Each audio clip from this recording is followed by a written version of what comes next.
El tema se lo habíamos adelantado, duro informe de la Oficina de Derechos Humanos de Naciones Unidas al gobierno venezolano de Nicolás Maduro. Informe especial.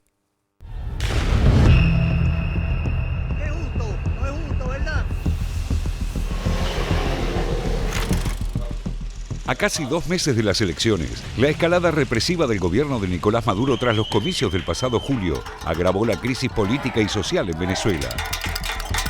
Un reciente informe de la ONU reveló que el gobierno ha implementado un plan sistemático y coordinado para perseguir a los opositores en medio de denuncias de fraude electoral. Las protestas que sacudieron el país tras la presunta reelección de Nicolás Maduro fueron reprimidas por las fuerzas de seguridad.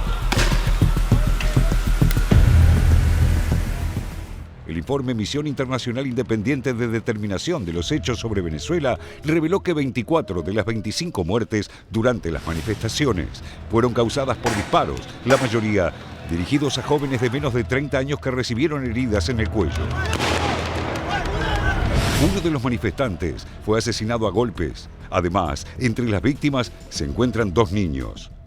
Supuestamente fue a manos de la policía, que eran los que estaban disparando, no estaban disparando con perdigones, sino balas de las reales, pues, y fue uno de mis primos los que cayó en esta oportunidad. En tanto, unas 2.400 personas fueron detenidas, entre ellas 143 vinculadas a 7 partidos opositores, incluidos 66 líderes de movimientos políticos.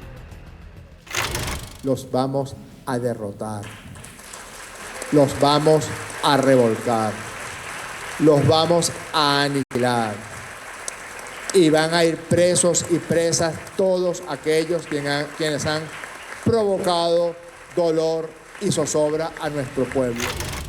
Parte de los arrestos se realizaron mediante operaciones conocidas como toca-toca, redadas sorpresivas en las casas de los críticos al gobierno que afectaron mayoritariamente a ciudadanos de barrios populares. ¡Maldito! ¡Maldito! Las más de 100 entrevistas realizadas para concretar el informe de la ONU que abarca la situación de los derechos humanos en el país entre septiembre de 2023 y agosto de 2024 se llevaron a cabo de forma remota o en otros países, ya que el acceso a Venezuela fue negado. We are facing a systematic, coordinated and deliberate repression by the Venezuelan government, which responds to a conscious plan to silence any form of dissent. As part of this plan, the government has instrumentalized the entire state apparatus, including especially the justice system, with a view to silencing any type of difference of opinion that opposes its scheme and to staying in power at any price. Conocido el documento, la líder opositora María Corina Machado exigió que los responsables de estos crímenes sean llevados ante la justicia internacional.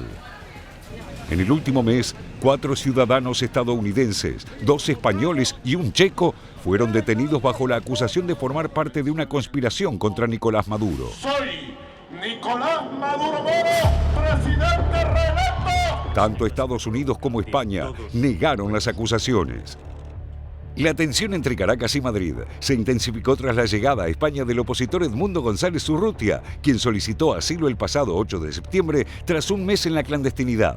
En respuesta, el gobierno venezolano llamó a consultas a su embajadora en Madrid y convocó al embajador español en Caracas, acusando a España de intervenir en asuntos internos. El gobierno de Maduro sostiene que el país europeo es parte de una operación liderada por Estados Unidos para desestabilizar su presidencia y deslegitimar su reelección. Es una operación contra nuestro país, diseñada por la CIA, promovida por la CIA, financiada por la CIA. El conflicto diplomático escaló aún más cuando el Senado español aprobó el pasado miércoles una moción impulsada por el Partido Popular, exhortando al gobierno de Pedro Sánchez a reconocer como presidente de Venezuela a Edmundo González Urrutia, quien reveló que fue coercionado a firmar un documento reconociendo el triunfo de Maduro para poder dejar el país. O firmaba o me atenía a las consecuencias. Hubo horas muy tensas de coacción, chantaje y presiones. En esos momentos consideré que podía ser más útil, libre que encerrado, e imposibilitado de cumplir con las tareas que me encomendó el soberano. Las denuncias de represión, violaciones a los derechos civiles y políticos, volvieron a poner a Maduro bajo la lupa. Hoy somos 2.500 familias con presos políticos que somos amenazados y ellos torturados. Quiero además pedirle al mundo que no se olviden que en Venezuela seguimos siendo víctimas de violaciones de nuestros derechos humanos. Sin embargo, a pesar de los reiterados llamados de la comunidad internacional y el creciente aislamiento diplomático de Caracas, la represión continúa y los resultados electorales siguen sin esclarecerse.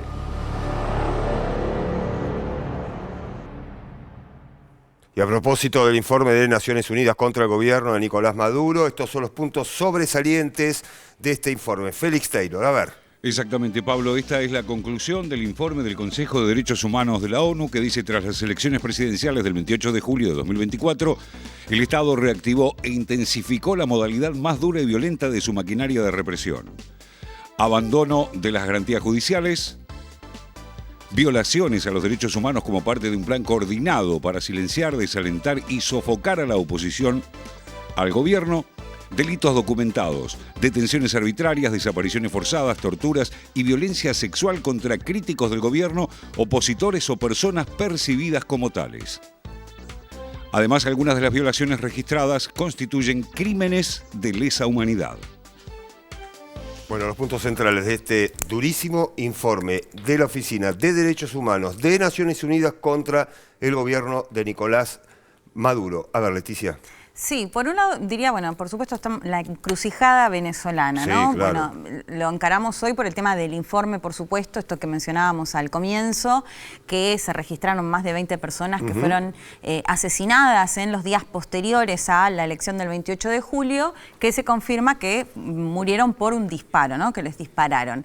Y los días siguientes, que también lo contamos, las decenas, centenares en realidad, de detenciones a opositores, situaciones extremas, como lo hemos contado, iban a detener a una pareja, no estaba, se llevaron a la hija de su casa, esta operación Tuntún, generando temor, digamos, a la posibilidad de ir a sus casas a buscarlos, detenerlos y que no se sepa. Bueno, muchas detenciones filmadas en vivo por las propias víctimas, ¿no? Exactamente, por eso lo que decíamos al comienzo, ¿no? Un Maduro que no parece querer ocultar o negar esto, más bien lo contrario, sino mostrar cómo avanza en las detenciones, ¿no? Buscando, al menos los primeros días que se habían dado grandes movilizaciones, cacerolazos y demás, intentando frenar con mucho temor, que por supuesto también lo tienen y lo genera el hecho de salir a la calle y saber que, o podés ir detenido directamente, bueno, lo que hemos visto también en las redes sociales, Pablo, ¿no? La suspensión de Twitter, cómo empezó a cuestionar, a pedirles incluso que no usen el WhatsApp por considerar que a través de ahí llegaban mensajes de odio desde afuera. Eso, bueno, es algo que ha sido una constante, que claramente ha sido una estrategia del gobierno de Maduro para evitar que salgan a movilizarse, a manifestarse. Y por otro lado, yo decía encrucijada, porque también lo que hemos visto en la política, el Parlamento Europeo, por ejemplo, en las últimas horas, que reconoce a Edmundo González Urrutia como presidente, acá vuelve el fantasma de Juan Guaidó, si se quiere, ¿no? Y cuando 50 países llegaron a reconocerlo y sin embargo Maduro se mantuvo en el poder, ¿no? Muchos análisis que dicen, bueno, esta estrategia no funcionó, ¿por qué va a funcionar ahora, no? ¿O por qué funcionaría primero Guaidó ahora? Y ahora González. Exactamente, ahora digamos la incógnita es porque Edmundo tendría que jurar en enero, de hecho, bueno, María Corina Machado había dicho que lo va a hacer, digamos, él está en España en este momento, que también hubo ahí un ida y vuelta con el gobierno español, la incógnita, digamos, que surge es si puede llegar a pasar lo que ya pasó con Guaidó, digamos, que los países empiecen a reconocer